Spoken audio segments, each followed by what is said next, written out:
Benazir income support programme में जो compliance monitor की वैकेंसीज आई हुई थी, तो उसका जो ऑनलाइन अप्लाई है वो शुरू हो गया है जी। तो मैं आज आपको ऑनलाइन अप्लाई का तरीक़ाकार बता देता हूँ कि आपने जो है ना ऑनलाइन अप्लाई किस तरीके से करना है और क्या क्या चीज़ें इसके लिए जो है ना रिक्वायर्ड हैं आपसे। तो सबसे पहले तो ये मैं आपको जो है ना ये इश्तिहार दिखा देता हूँ जी। कंप्लाइंस मॉनिटर का जो इश्तिहार आया हुआ था, ठीक है, ये वाला इश्तिहार था जी। इसमें जो है ना बहुत अच्छी वैकेंसीज थी ग्रेजुएशन बेस पर, और इसके लिए आपके पास जो है ना कंपलसरी आपके पास मोटरसाइकिल का लाइसेंस आपके पास होना चाहिए, ठीक है जी। अगर कोई जो है ना इसके लिए अप्लाई करवाना चाहता है मुझसे, तो वो मुझसे जो है ना रब्ता कर सकता है जी। डिस्क्रिप्शन में मेरा जो है ना व्हाट्सएप नंबर है, तो उस पर आप रब्ता कर सकते हैं, या आप जो है ना कमेंट में मुझे बता सकते हैं। मैं इंशाल्लाह जो है ना आपको अप्लाई करके दे दूँगा। अच्छा, अप्लाई का तरीक़ाकार बहुत ही आसान है। ये मैं जो है ना बेनज़ीर इनकम सपोर्ट प्रोग्राम, इसकी जो ऑफिशियल वेबसाइट है, इसके ऊपर आ गया हूँ जी। अच्छा, यहाँ ऊपर ये ऑप्शन आया हुआ है जी ग्रीन कलर में, अप्लाई हेयर, तो यहाँ पर हमने क्लिक कर लेना है जी। अच्छा जी, अप्लाई हेयर करने के बाद ये जो उनका ऑफिशियल है जी कंप्लाइंस मॉनिटर का एप्लीकेशन फॉर्म ओपन हो गया है। तो हम देखते हैं जी इसके लिए क्या क्या चीज़ें रिक्वायर्ड हैं। अच्छा जी, सबसे पहले तो आपने अपनी पर्सनल इन्फॉर्मेशन देनी है। यहाँ पर पर्सनल इन्फॉर्मेशन में अप्लाइड फॉर पोस्ट, आप किस के लिए जो है ना अप्लाई करना चाहते हैं, ठीक है। तो इसमें ये दो चीज़ें आई हुई थी, एक district wise general post of compliance monitor, यानी आपने जो है ना ये फील्ड वर्क होगा। District wise general post of compliance monitor, यानी हर जो ज़िले में आई हुई हैं पोस्ट कंप्लाइंस मॉनिटर की, यानी इसके लिए आप अप्लाई करना चाहते हैं। या post reserve for office based work, तो इसके लिए जो है ना 6 वैकेंसीज आई हुई थी ऑफिस बेस्ड वर्क के लिए। अगर इसके लिए आप अप्लाई करना चाहते हैं तो ये इस्लामाबाद में आपकी जॉब होगी जी। अगर ये ऊपर डिस्ट्रिक्ट वाइज आप करना चाहते हैं तो आपके अपने जो डिस्ट्रिक्ट होगा उसमें आपकी जॉब होगी, ठीक है। आगे जी टेस्ट सेंटर के हवाले से अगर हम बात करें तो ये कुछ सेंटर हैं जी। एक रावलपिंडी है, मुल्तान है, लाहौर है, मुजफ्फराबाद है, पेशावर है, सक्खर है, कराची है, एंड कोयटा है, एंड गिलगित है, ठीक है। जो आपके नज़दीक तरीन है आप इसमें जो है ना आप रख सकते हैं। यहाँ पर आपका जो है ना रिटन टेस्ट होगा, ठीक हो गया। आगे हम चलते हैं जी डिस्ट्रिक्ट ऑफ पोस्ट, आप जो है ना किस डिस्ट्रिक्ट के लिए अप्लाई करना चाहते हैं। जो भी आपका डिस्ट्रिक्ट होगा तो आप उसके लिए जो है ना इसमें अप्लाई कर सकते हैं। काफ़ी सारे डिस्ट्रिक्ट हैं, लेकिन अगर आपके डिस्ट्रिक्ट में कोई सीट नहीं है और आपकी किसी करीबी डिस्ट्रिक्ट में सीट है, तो आप जो है ना अपने करीबी डिस्ट्रिक्ट में यहाँ से अप्लाई कर सकते हैं। मैं ये वैसे फैसलाबाद लिख देता हूँ जी। अगर आपका जो अपना डिस्ट्रिक्ट है उसमें सीट नहीं है, या तो आपका जो करीबी डिस्ट्रिक्ट है उसमें सीट आई हुई है, तो आप उसके लिए जो है ना अप्लाई कर सकते हैं, ठीक है जी। आपने अपने यहाँ पर अपना नाम लिखना है, नेम ऑफ़ कैंडिडेट लिखना है। अच्छा जी, फादर का नाम लिखना है जी, आपने अपना फादर का नाम। अच्छा, आपने अपनी यहाँ पर डेट ऑफ बर्थ लिखनी है।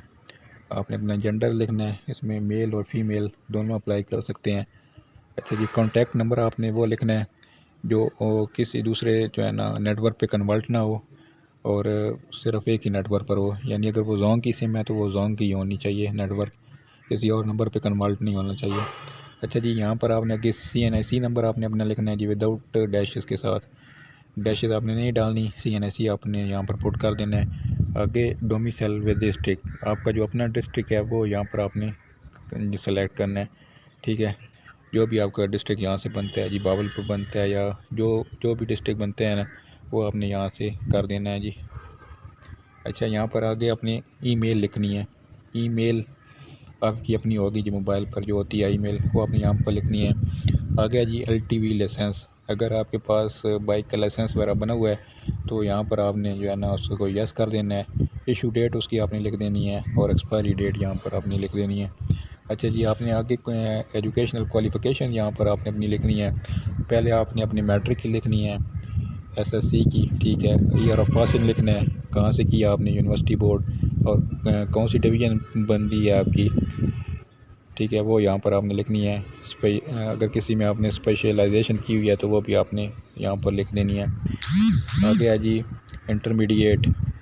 इंटरमीडिएट का यहाँ पर आपने अपने लिखना है, किस साल में आपने पास किया, कौन सा बोर्ड था, कौन सी डिवीज़न बनती है आपकी।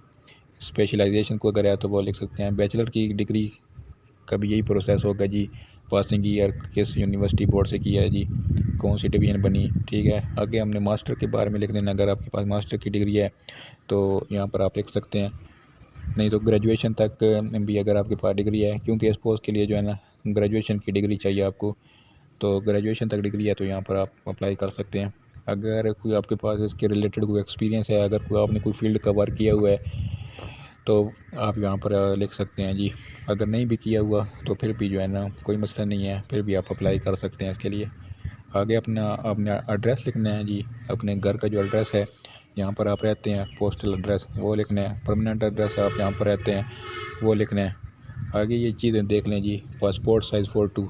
अच्छा जी, ये जो है पासपोर्ट साइज़ फ़ोटो आपने करना है, CNSE फ्रंट आपने जो है ना करना है, CNSE back, domicile, LTV licence. अच्छा, ये जो है ना पिक्चर बना के ना उसकी जो KB है, मतलब 200 KB से कम होनी चाहिए आपकी पिक्चर। PDF इसमें नहीं चलेगी, सिर्फ आपने जो है ना फ़ोटो बना के उसका जो साइज़ है वो कम होना चाहिए, 200 KB से कम होना चाहिए। तो यहाँ पर आपने ये चीज़ें पुट कर देनी है। आपने क्या क्या चीज़ें पुट करनी है, पासपोर्ट साइज़ फ़ोटो करना है, CNSE फ्रंट करना है, CNSE बैक करना है जी, डोमिसाइल करना है और LTV लाइसेंस अगर है आपके पास लाइसेंस तो आपने यहाँ पर पुट कर देना है। अगर आपके पास लाइसेंस नहीं भी है तो फिर जो है ना आप इसकी जॉब के लिए एलिजिबल नहीं है, क्योंकि उन्होंने वादा कहा हुआ है कि इस पोस्ट के लिए जो है ना लाइसेंस ज़रूरी है बाइक का, क्योंकि ये फील्ड वर्क होगा तो फील्ड वर्क के लिए जो है ना बाइक बहुत ज़रूरी है, तो इस वजह से उन्होंने लाइसेंस मांगा हुआ है। अच्छा, अंडरटेकिंग यहाँ पर आपने देनी है, यहाँ पर आपने डब्बे पे टिक कर देना है और आपने अपना जो है ना फॉर्म को सबमिट कर देना है, ठीक है जी। तो ये सिंपल सा प्रोसेस था, तो मैंने सोचा आपके साथ में शेयर कर दूँ। ये फिर सबमिट होने के बाद आपकी जो है ना एप्लीकेशन चली जाएगी, फिर आपको जो है ना रिटन टेस्ट के लिए बुलाया जाएगा। आपका रिटन टेस्ट होगा तो उसके हवाले से भी इंशाल्लाह मैं आगे आपको गाइड करता रहूँगा। उसके बाद फिर आपका इंटरव्यू होगा जी, फिर आपकी जो है ना इसमें जॉब हो जाएगी और इसमें बहुत अच्छी खासी सैलरी होती है जी, और आपको बाइक भी मिलती है फील्ड वर्क के लिए, तो बहुत ही अच्छी जॉब है, आप इसमें ज़रूर अप्लाई करें। अभी जो है ना ये आप इसका अप्लाई शुरू हो गया है, तो आप इसमें देर ना करें, बस आज से जो है ना अप्लाई शुरू कर दें। अगर आपको अप्लाई में कोई मसला आ रहा है तो आप जो है ना मुझसे भी रब्ता कर सकते हैं, मैं इंशाल्लाह आपको जो है ना इसका अप्लाई करके दे दूँगा, ठीक है जी। तो उम्मीद है आपको ये वीडियो अच्छी लगी होगी, दुआ में ज़रूर याद रखा करें। बहुत शुक्रिया, अल्लाह हाफ़िज़।